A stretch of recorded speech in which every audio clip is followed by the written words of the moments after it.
प्यारे विश्वासियों, आप सबों को मेरा प्यार भरा जय यीशु। मैं उम्मीद करता हूं कि ईश्वर की कृपा से आप सब कुशल मंगल होंगे। आज हम प्रभु यीशु ख्रिस्त के अति पवित्रतम शरीर एवं रक्त का पर्व मना रहे हैं। कोरोना महामारी, लॉकडाउन और सामाजिक दूरी के इस दौर में कई कैथोलिक विश्वासियों को सबसे ज्यादा जिस बात ने दुखित और विचलित किया वो है महीनों तक पवित्र यूखरिस्त नहीं ग्रहण कर पाना। इस लॉकडाउन के दौरान कई विश्वासियों ने पवित्र यूखरिस्त के अभाव में अपने को काफी अधूरा और खाली महसूस किया। कईयों की यीशु को दिल में ग्रहण करने के लिए आत्मिक भूख और प्यास बहुत तीव्र हो गई होगी।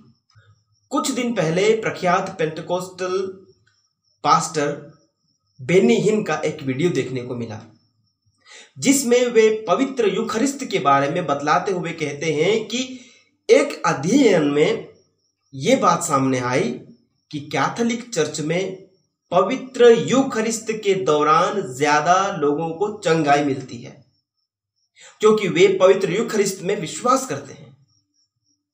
अपने चर्च का हवाला देते हुए वे कहते हैं कि उनके लिए तो यूखरिस्त में प्रभु यीशु की केवल प्रतीकात्मक उपस्थिति होती है, परंतु प्रभु यीशु ने तो स्पष्ट शब्दों में कहा है, ले लो और खाओ, यह मेरा शरीर है। मत्ती अध्याय 26 वचन 26। उन्होंने यह नहीं कहा कि यह रोटी मेरे शरीर का प्रतीक है, पर उन्होंने कहा यह मेरा शरीर है। संत यूहन अध्याय 6 वचन 53 में प्रभु यीशु ने स्पष्ट कहा है, यदि तुम मानव पुत्र का मांस नहीं खाओगे और उसका रक्त नहीं पियोगे तो तुम्हें जीवन प्राप्त नहीं होगा। प्रभु यीशु के इस संसार में आने का उद्देश्य ही यह था कि उनके द्वारा हमें अनंत जीवन प्राप्त हो। संत यूहन 3:16 में वचन कहता है, ईश्वर ने संसार से इतना प्रेम किया कि उसने उसके लिए अपने एकलौते पुत्र को अर्पित कर दिया ताकि जो कोई उनमें विश्वास करे उनका सर्वनाश न हो लेकिन वे अनंत जीवन प्राप्त करें। अनंत जीवन का खजाना, अनंत जीवन का उपहार पवित्र यूखरिस्त में छिपा हुआ है प्यारे विश्वासियों। इसलिए द्वितीय वाटिकन महासभा सिखलाती है कि पवित्र यूखरिस्त कलीसिया के जीवन का स्रोत और उसकी पराकाष्ठा है। लुमन जेंशियम 11, यानी इसी से कलीसिया को जीवन मिलता है और इसी में कलीसिया का अंतिम लक्ष्य निहित है। अन्य संस्कारों में तो हमें ईश्वर की कृपा मिलती है, अन्य संस्कारों में हमें ईश्वर की कृपा मिलती है, परंतु पवित्र यूखरिस्त में स्वयं कृपाओं को देने वाला ईश्वर हमें मिलता है। यह पवित्र यूखरिस्त की महानता, क्योंकि यूखरिस्त स्वयं प्रभु यीशु ही है और बिना उसके कलीसिया की कल्पना करना संभव नहीं है। पर एक बड़ा सवाल यह उठता है कि इस प्रभु यीशु को ग्रहण करने वालों ने उनको कितना अधिक गंभीरता से लिया है या उन्होंने इसमें कितने गहराई से इसको समझा है। क्या आपने कभी कल्पना की है कि यदि आप भी प्रभु यीशु के समय उनके साथ होते, आपको उन्हें स्पर्श करने का अवसर मिलता, कितना सुखद और कितना अनुग्रहकारी वो क्षण होता है ना। अगर छूना नहीं मिलता तो कम से कम उनकी एक झलक भी देखने को मिल जाती तो हम भी अपने को बड़ा सौभाग्यशाली मानते। मां मरियम की महानता पर प्रवचन देते समय में कई बार इस बात को लोगों के सामने रखता हूं कि वे इसलिए महान मानी जाती है कि क्योंकि उन्होंने ईश्वर के पुत्र को अपनी कोख में 9 महीने तक रखा। ईश्वर को उन्होंने 9 महीने तक अपने शरीर में, अपनी कोख में, अपने गर्भ में रखा, इसलिए वो स्त्री महान मानी जाती है। उन्होंने सृष्टिकर्ता को 9 महीने तक अपने कोख में रखा। जरा विचार कीजिए, यदि सिर्फ 9 महीने तक अपने गर्भ में यीशु को रखने से मरियम महान बन जाती है, सब नारियों में धन्य बन जाती है, तो हर रविवार को या फिर कई लोग तो हर रोज प्रभु यीशु को अपने दिल में ग्रहण करते हैं, तो हम कितने महान हैं। क्या हम इस बात को दिल से मानते हैं कि हमारे दिल में रोज आने वाले यीशु वही यीशु है जो मरियम के गर्भ में थे? क्या यह वही यीशु है जो यूसुफ और मरियम के साथ नाजरेत में करीब 30 साल रहा? क्या यह वही यीशु है जिनने अंधों को आंखें और मुर्दों को जान दी? जी हां, वो यही यीशु है। तब दूसरा सवाल यह खड़ा होता है कि यदि प्रभु यीशु अपनी उसी महिमा में पवित्र यूखरिस्त में हमारे दिल में आते हैं, तो फिर हमें जो उन्हें ग्रहण करते हैं, उस प्रभु यीशु की उपस्थिति का प्रभाव हमारे जीवन में क्यों नहीं पड़ता? पवित्र यूखरिस्त ग्रहण करने के पहले और ग्रहण करने के बाद में मुझ में क्या परिवर्तन आता है? यूखरिस्त ग्रहण करने के कितने समय तक मैं इस अनुभूति में रहता हूं कि प्रभु यीशु मेरे दिल में है? एक और बड़ा सवाल मेरे मन में हमेशा कौंधता रहता है कि यदि जीवित प्रभु यीशु मेरे हृदय में है, तो फिर भी क्यों मेरे जीवन में संकट, दुख, बीमारी, निराशा व परेशानियां हैं? अर्थात जब मैं कठिनाइयों के दौर से गुजर रहा होता हूं, यूखरिस्त ये प्रभु मेरे अंदर क्या कर रहे होते हैं? क्या वे सो रहे होते हैं? जी हां, काफी हद तक यह कहा जा सकता है कि प्रभु सो जाते होंगे। वास्तव में तो प्रभु कभी सोते नहीं। स्तोत्र 121 वचन 4 में प्रभु का वचन कहता है, इजराइल का रक्षक न तो सोता न झपकी लेता है। पर मत्ती 8:23 से 27 में हम पाते हैं कि प्रभु यीशु अपने शिष्यों के साथ नाव में सवार होकर जा रहे थे और वे एक आंधी में फंस जाते हैं। उस बवंडर के बीच पवित्र सुसमाचार में बतलाता है कि प्रभु यीशु सो रहे होते हैं। क्या प्रभु यीशु वास्तव में सो रहे होते हैं?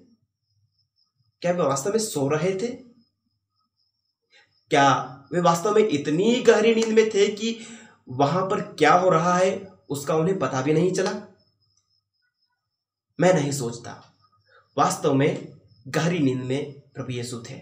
दरअसल शिष्यों के पास उनके पास बैठकर उनसे बातें करने और उनके साथ समय बिताने के लिए समय नहीं था।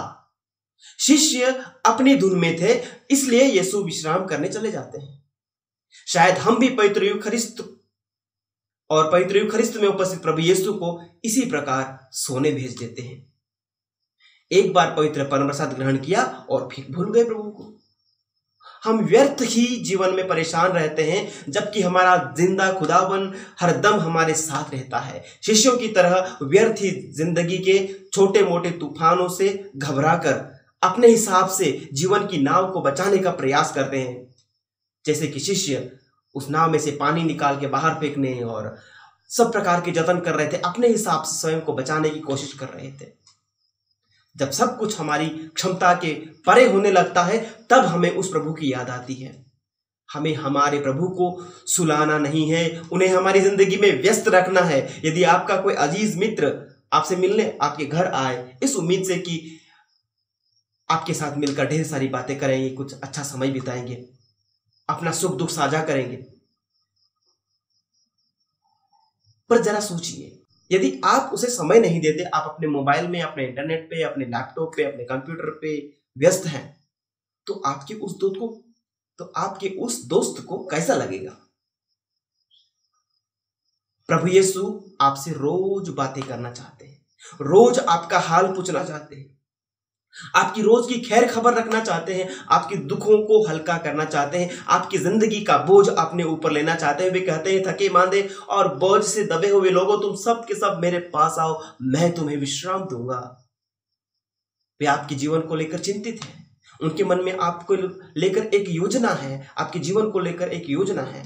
तुम्हारे लिए निर्धारित अपनी योजनाएं मैं जानता हूं।